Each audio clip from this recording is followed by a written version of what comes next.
After another intentional break is complete, we're now entering the home straight in the Premier League, and there are plenty of big issues to be decided at the top and bottom. Will Manchester City break records and become the greatest team to win the title? Is Mohamed Salah going to wrest the golden boot from Harry Kane? Can two Marquise teams get relegated in the same season? With just 7 weeks left, Sportsmail looks at 10 key questions that still need to be answered. Everyone knows runaway leaders Manchester City are going to be champions this season, but they still have history to play for as well. The Premier League points record stands at 95, Chelsea 2005, and the goals record at 103, Chelsea 2009-10, and City have both in their sights. City require 15 points, and 19 goals from their final 8 games to beat both records. If they achieve it, they have a good case to be considered the greatest Premier League team in its 26-year history. Look out for Man City v Huddersfield, May 5th, an ideal chance to pile on the goals.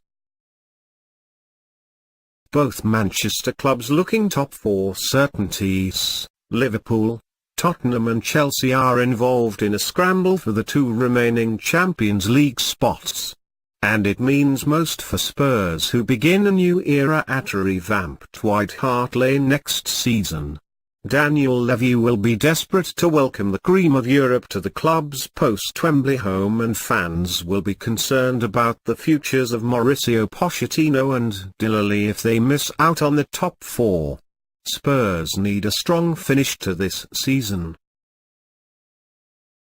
Eyebrows were raised when Liverpool paid £39 million for ex-Chelsea flop Mo Salah from Roma last summer.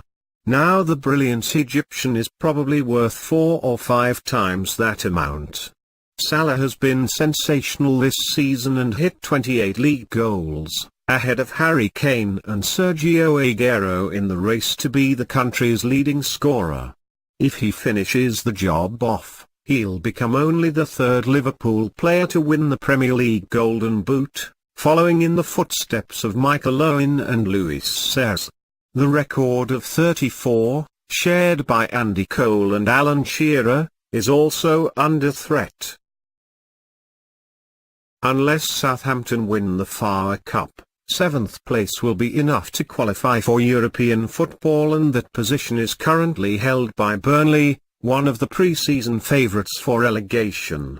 The Clarets were last in Europe 51 years ago when Eintracht Frankfurt knocked them out of the Intercities Fairs Cup at the quarter-final stage.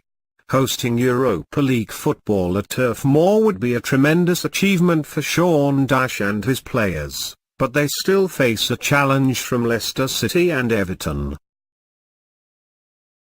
Huddersfield and Brighton were considered near certainties to be Premier League one-season wonders back in August, while there were also fears for Rafa Benitez's Newcastle after limited spending in 2 transfer windows.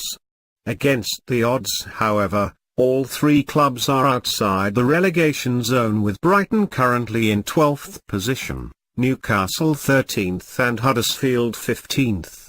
With the bottom half of the table so congested, Chris Hughton, Benitez and David Wagner won't be taking anything for granted, and it would be a noteworthy achievement if the trio all survive. Only twice before in the Premier League has that happened, 2002 and 2012. Hughes, who has never been relegated as a manager, was sacked by Stoke City in January, with the club involved in a relegation fight.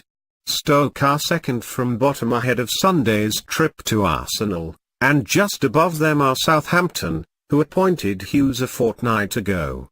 The proud Welshman won't want to be associated with failure, and certainly won't want to be the subject of a future quiz question. Who was in charge of 2 relegated teams in the same season? Mo's developed a reputation as a safe pair of hands in his early managerial career at Preston and Everton, but hasn't recovered from his 8-month stint succeeding Sir Alex Ferguson at Manchester United. He was relegated last season at Sunderland, later admitting it had been a mistake to take the job, and West Ham's growing list of problems, from a leaky defence to crowd unrest, have put them in serious danger. The Hammers are currently only 2 points outside the bottom three with a huge fixture this weekend against Southampton. Manchester United's history hasn't been built on finishing second, but their final league positions since 2013 have been 7th, 4th, 5th and 6th, so being runners-up under Jose Mourinho would represent some kind of progress. United are 2 points ahead of Liverpool in third, and it's important they stay there given the £330 million spent by Mourinho on the likes of Paul Pogba and Romelu Lukaku.